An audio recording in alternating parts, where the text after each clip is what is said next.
Në thellësinë e shkretëtirës, ku dielli diqte erën dhe era përplasej mbi gurët e thatë, Mojsiu ekte vetëm, duke udhëhequr delet e tij drejt maleve të largëta.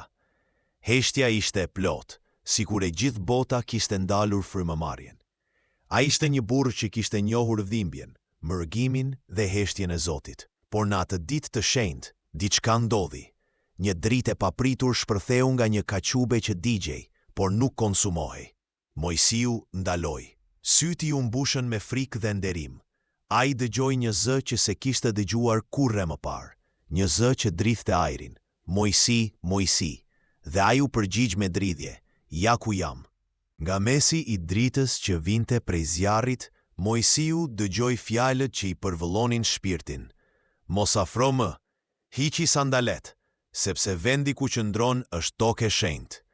Ai u përkull me frikë dhe nderim, duke kuptuar se nuk kishte më një njeri i zakonshëm para një zjarri, por një shpirt përballë të shenjtit. Zëri i Zotit i foli për dhimbjen e popullit të tij në Egjipt, për vuajtjet dhe thirrjet që kishin mbërritur deri me qiell. Unë kam parë dhimbjen e tyre, tha Zoti, dhe të kam zgjedhur ty, Mojsi, që t'i nxjerrësh nga robëria. Mojsiu ndjeu një dridhje në zemër. Ai ishte vetëm një bari, por tani po firrej nga vetë krijuesi për një mision hyjor. Dhe brenda atij zjarri, ai ndjeu praninë e një dashurie që digjej pa e shkatëruar. Mojsiu u trondit nga fjalët që dëgjoi.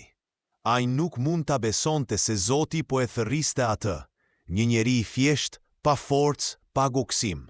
Kush jam unë që të shkoj te faraoni? Pyeti ai me zë të dridhur. Zëri i Zotit u bë i butë, por i fortë si rufe. Unë do të jem me ty. Këto fjalë i depërtuan shpirtit të tij si një rrezë drite që shuan çdo dyshim. Por Mojsiu përsëri hezitoi. Nëse më pyesin, cili është emri i atij që më dërgoi? Dhe Zoti u përgjigj me fjalë që do të mbeteshin për jetë në histori. Unë jam ai që jam. Në atë moment, qielli dhe toka u bashkuan në heshtje të shenjtë. Mojsiu ndjeu se frika e tij po shndërrohej në besim, dhe besimi në forcë. Ai kuptoi se kur Zoti flet, njeriu nuk mbetet më i njëjtë. Zjarri në shkurre nuk ishte më i jashtëm, tani digjej brenda shpirtit të tij. Zoti i dha Mojsiut një shenjë për t'i forcuar besimin. Ai tha, hidhe shkopin tënd në tokë. Mojsiu e hodhi, dhe shkopi u kthye në një gjarpër që lëvizi mbi rrerën e shkretëtirës. Ai u tremb dhe bëri një hap mbrapa, por Zoti tha, kape nga bishti. Kur Mojsiu e kapi, gjarpri u kthye përsëri në shkop. Në atë moment, ai kuptoi se fuqia e Zotit mund të transformojë gjithçka, edhe frikën në forcë, edhe dyshimin në besim. Pastaj Zoti i tha, vëri dorën në kraharor. Kur e vuri dhe e nxori, dora e tij ishte e zbardhur si bora. Ai u tremb, por Zoti i tha ta vendoste përsëri, dhe dora u bë e shëndetshme si më parë. Mojsiu e kuptoi se Zoti po i tregonte një të vërtetë të thellë. Ai që dorëzohet me gjithë zemrën, bëhet një instrument i dritës. Zjarri në shkurre nuk po e diqte më jashtë, po e pastronte brenda shpirtin e tij. Edhe pse Zoti i kishte treguar shenja të mëdha, zemra e Mojsiut mbeti e trazuar.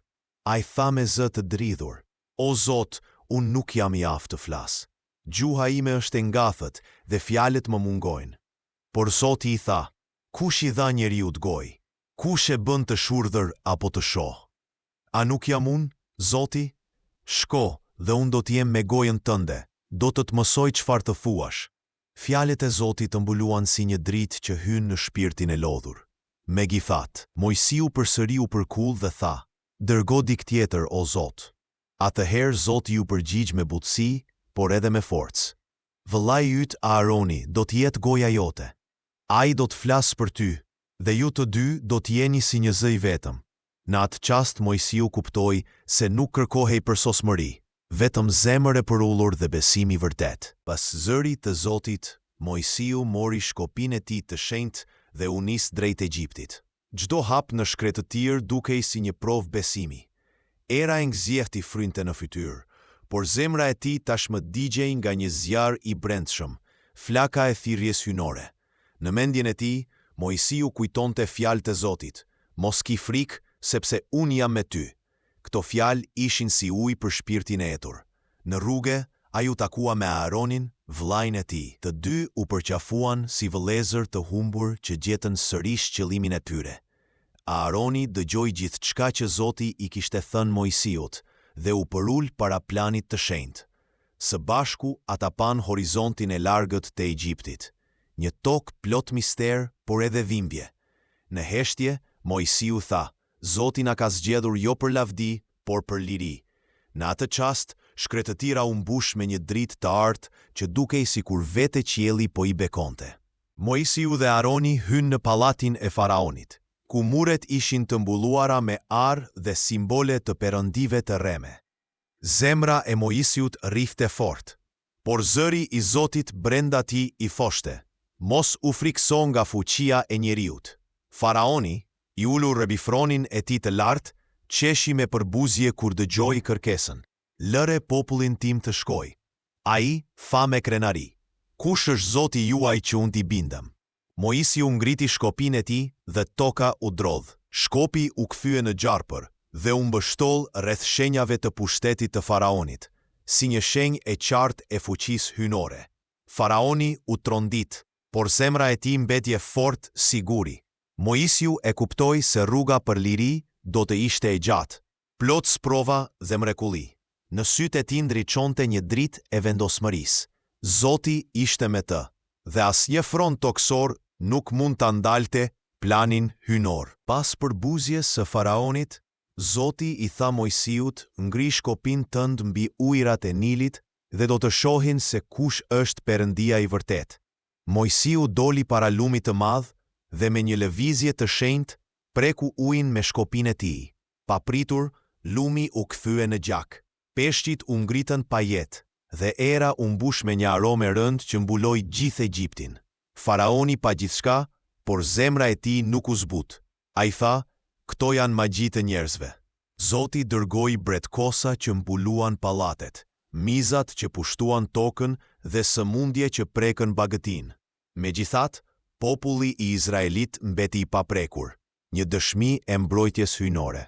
Çdo shenje ishte një mesazh i qartë. Askush nuk mund të qëndrojë përballë vullnetit të Zotit. Por ende, faraoni qëndronte krenar, pa e ditur se forca më e madhe sapo kishte filluar të vepronte. Faraoni ende nuk dëgjoi thirrjet e Zotit, prandaj plagët e mëdha filluan të shfaqeshin mbi tokën e Egjiptit. Uji i lumenjve ishte i kuq si gjaku, bretkosat mbushën pallatet dhe era mbushi shtëpitë me mizra të pafundme. Mizoria u përhap dhe bagëtia u sëmur, duke shkaktuar tmerr tek çdo egjiptian.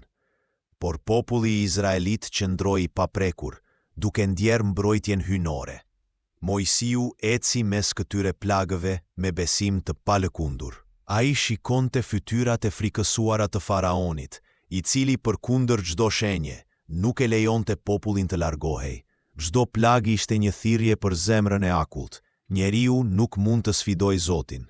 Ndërsa natyra e Egjiptit u trondit, qielli mbushi shkretëtirën me një dritë të artë, një shenjë se liria e popullit të Zotit ishte pranë. Zoti i foli Mojsiut: Kjo është nata e fundit, pas saj populli im do të jetë i lirë. Një errësire dendur rambi tokën e Egjiptit, aq e thellë sa askush nuk mund të shihte dritën e tjetrit. Në çdo shtëpi egjiptiane dëgjoheshin britma, sepse engjëlli i vdekjes kalonte duke marrë të parlindurit e tyre. Por në shtëpitë e Izraelitëve, ku dera ishte shënuar me gjakun e qenjit të sakrificës, mbretëronte qetësia. Drita e një lambe e vogël ndriçonte fytyrat e njerëzve që luteshin në heshtje. Në atë natë, faraoni u përkull para Mojsiut dhe tha me lot në sy: Shkoni, merrni popullin tuaj dhe adhuroni Zotin tuaj. Mojsiu ngriti syt drejt qiellit, ku agimi filloi të shfaqej pas një nate të frikshme. Ishte fillimi i një epoke të re, liria e dhuruar nga Zoti vet. Në një pasdite të nxehtë, ndërsa Mojsiu kujdesej për delet, sytë e tij u ndalën mbi një pamje të pabesueshme. Një shkure që digjej, por nuk përpinte flakët. Zemra i rahu fort. Ai u afrua ngadalë, me frikë dhe kureshtje, dhe zëri i Perëndis e thirri nga mesi i zjarrit: Mojsi, Mojsi! Ai u përgjigj: Ja ku jam, Zot. Zëri i urtë i tha, mos ju afro më, hiq sandalet, sepse vendi ku qëndron është tokë e shenjtë. Frika dhe nderimi e mbuluan Mojsiun. Në atë moment, ai e kuptoi se jeta e tij e vjetër kishte marrë fund dhe një mision hyjnor kishte filluar. Ai ndjeu nxehtësinë e zjarrit që nuk digje, por pastronte shpirtin e tij. Nga flakët e dritës, zëri i Perëndisë u dëgjua fuqishëm. Unë jam Zoti i Abrahamit, i Isakut dhe i Jakobit. Mojsiu mbuloi fytyrën, sepse nuk guxonte të shihte Zotin. Ai dëgjoi fjalët që do t'i ndryshonin jetën përgjithmonë. Kam parë vuajtjen e popullit tim në Egjipt dhe kam zbritur t'i çliroj. Shko pra, unë po të dërgoj te faraoni. Zemra e Mojsiut u trondit. Ai ngjeu peshën e misionit dhe frikën e paaftësisë së vet. Kush jam unë që të shkoj te faraoni? Pyeti ai me dridhje, por Zoti ju përgjigj me butësi dhe forcë. Unë do të jem me ty. Këto fjalë ndezën një zjarr të ri në shpirtin e tij. Një zjarr që asnjë frikë nuk mund ta shuante. Megjithse fjala e Zotit i dha forcë, Mojsiu mbeti i pasigurt.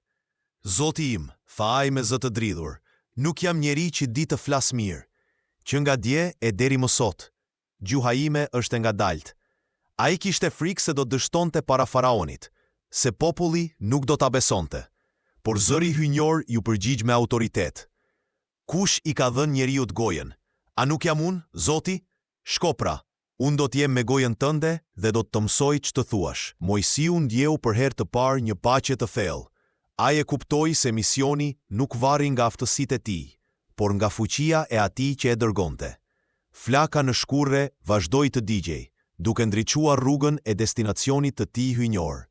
Kur flaka e shenjtë vazhdoi të ndriçonte shkretëtirën, Zoti i tha Mojsiut me zë që tronditi ajrin: Shko, kthehu në Egjipt, sepse ata që kërkonin jetën tënde kanë vdekur. Mojsiu e ndjeu zemrën e tij të mbushej me forcë. Ai nuk ishte më bari i friksuar i shkretëtirës, por lajmtar i një kauze hyjnore. Ai mori shkopjen që Zoti e kishte shenjtëruar dhe hipi mbi gomarin e tij, bashkë me gruan dhe djemt. Ndërsa hëna ndriçonte rrugën e tij, një erë e lehtë frynte sikur vetë qielli ta udhëhiqte. Çdo hap që hidhte drejt Egjiptit, ishte një hap drejt përmbushjes së premtimit të Zotit dhe shpëtimit të popullit të tij. Zëri i Zotit në shkretëtir ishte bërë tani firrje në shpirtin e tij, një mision që do të ndryshonte përgjithmonë historinë e njerëzimit.